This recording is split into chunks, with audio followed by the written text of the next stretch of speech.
Hai semuanya, balik lagi nih bareng aku Reta Pramesti. Hai, semoga semuanya dalam keadaan baik dan sehat selalu ya dimanapun berada. Nah, kali ini aku mau sharing mengenai gimana sih cara menganalisis nilai diri sendiri gitu ya, dengan bantuan sendiri tanpa bantuan orang lain, dan bisa menjadi pencerahan untuk SNMPTN 2022. Nah, jadi aku bakal ngasih tahu tutorial lengkapnya. Jadi jangan lupa buat tonton sampai akhir. Nah, tapi aku ingetin lagi nih, jangan lupa untuk like, comment, share, serta subscribe ya akun channel YouTube ini, karena suka banyak sharing-sharing bermanfaat yang aku kasih. Thank you. Nah, langsung aja kita masuk ke videonya. Oke, jadi langsung aja kita eksekusi. Jadi di sini aku udah buat Excel yang bisa nanti kamu gunakan juga habis nonton video ini berdasarkan jurusan kamu ya, itu IPA, IPS ataupun bahasa. Nah, di sini banyak informasi yang bisa kamu isi, setidaknya bisa memberikan gambaran atau pencerahan untuk kamu apakah tetap lanjut memilih jurusan tersebut atau tidak gitu ya. Maksudnya mengganti dengan jurusan lain kalau misalnya kamu memang fix banget buat masuk ke paralel di SNMPTN. Nah, sekarang aku mau contohin dulu di yang sheet contoh ini. Jadi di sini ada nama, asal sekolah, prodi impian, dan PTN impian. Ini datanya fiktif ya. Misalnya ada yang namanya Maesaroh dari SMA unggulan. Dia pengen masuk ke kedokteran Unpad gitu. Nah, di sini ada tabel nilai dari semester 1 sampai semester 5. Oleh karenanya, kamu coba rata-ratakan dulu berdasarkan nilai raport yang sudah kamu dapatkan. Karena mayoritas sih aku tahu udah beberapa yang bagi raport gitu ya. Banyak yang udah bagi raport gitu. Misalnya di sini aku udah siapin gitu ya. Nanti kamu juga bisa masukin ya angka-angkanya sesuai dengan data asli, jangan direka-reka, oke? Nah, setelah itu nanti di sini udah otomatis total, misalnya di sini rata-rata matematika ternyata 84,2, bahasa Indonesia 91 sampai biologi 84,4. Dan di sini juga udah ada rata-rata semester 1, 2, 3, 4, 5. Di sini kelihatan juga rata-rata gabungannya ya. Nah, rata-rata gabungannya di 85,03. Nah, aku hapus dulu data ini. Jadi dengan nilai yang tadi sudah dimasukkan, rata-rata keseluruhannya adalah yang 85,033 ini ya. Rata-rata tertingginya itu adalah 91 di mata pelajaran B Indo. Nanti bisa kamu tambahin aja keterangannya. Lalu 81,4 itu di bahasa Inggris. Gitu ya. Nah, terus nilai semester tertingginya, nilai rata-rata semester tinggi di 87,3, itu adalah semester 3. Dan terendahnya adalah di 82, itu di semester 1. Ya, bagus ya, lumayan meningkat gitu nilainya. Misalnya pengen tahu nih grafik nilainya itu seperti apa untuk setiap masing-masing pelajaran. Ini caranya gampang banget. Jadi matematika semester 1 sampai semester 5, insert, nanti pilih yang ini, yang line, dan pilih aja yang stack line boleh. Nah, di sini kelihatan bahwa ternyata nilainya itu cenderung memang naik terus. Gitu ya. Begitupun dengan bahasa Indonesia. Lakukan hal yang sama.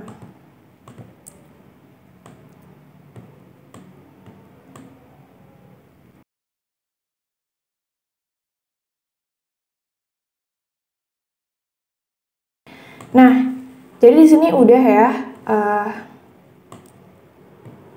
di sini udah terlihat bahwa ternyata grafiknya itu cenderung naik untuk matematika, bahasa Inggris, kimia gitu. Dan biologinya pernah kayak turun signifikan gitu ya. Fisika juga nggak terlalu bagus, bahasa Indonesia juga. Karena tadi pengen masuk ke kedokteran, nah kamu nanti bisa kepoin nih, sebenarnya tuh mata pelajaran apa sih yang berhubungan sama kedokteran? Nah, bisa nanti tonton aja YouTube aku di sini, ada videonya, linknya di video yang ini. Aku udah jelasin banget di sini apa sih mata pelajaran yang berhubungan sama jurusan tersebut.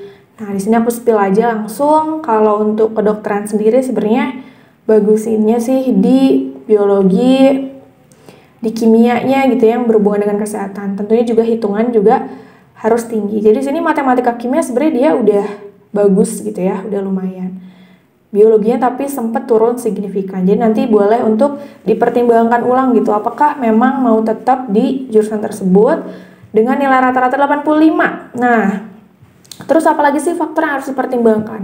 Nah, di sini bisa untuk kepoin alumni. Jadi kamu tulis misalnya namanya, ada alumni nih dari sekolah aku, namanya misalnya si Fulan gitu ya. Jurusannya kedokteran. Tahun kemarin banget ya.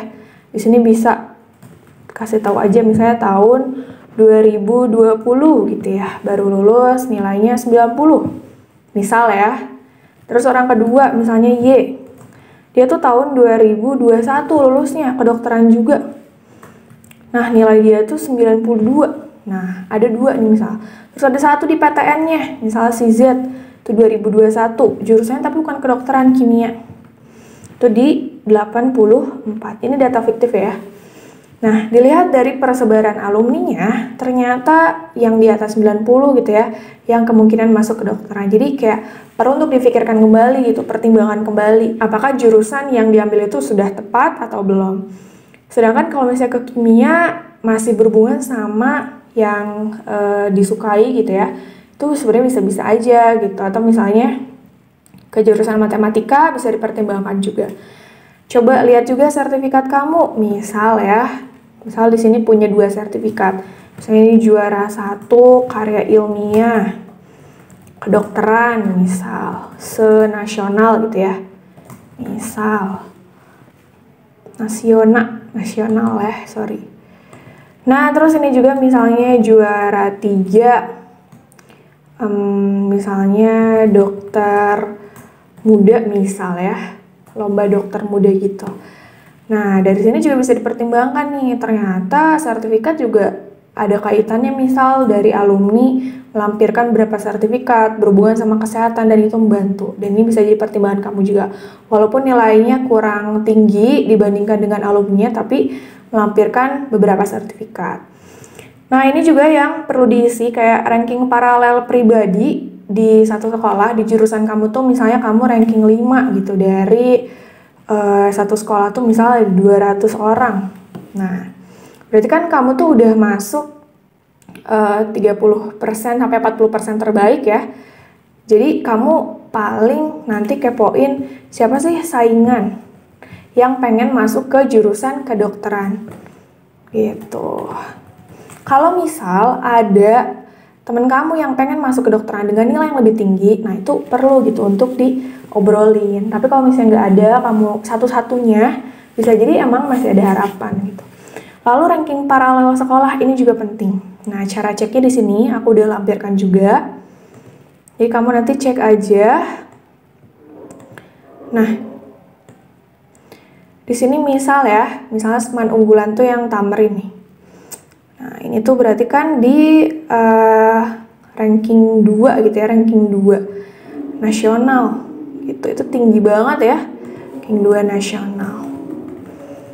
Jadi bisa jadi gini, yang nilainya 85 di SMA unggulan, yang notabene itu dia ranking 2 senasional sekolahnya, itu bakal beda dengan nilai 85 yang nggak masuk perankingan 1000 sekolah terbaik di UTBK.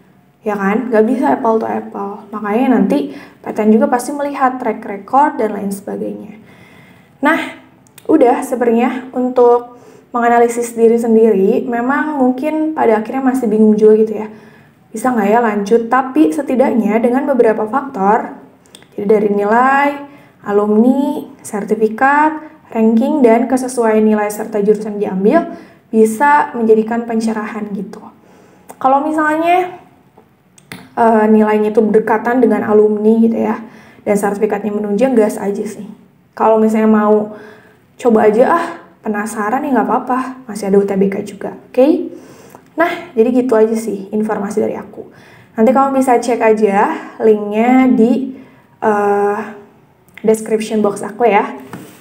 bisa di sini. Dan segitu aja informasi yang semoga bermanfaat dari aku. Kalau misalnya kamu ada saran konten lain untuk bisa aku bahas, boleh banget untuk langsung aja kirim di kolom komentar.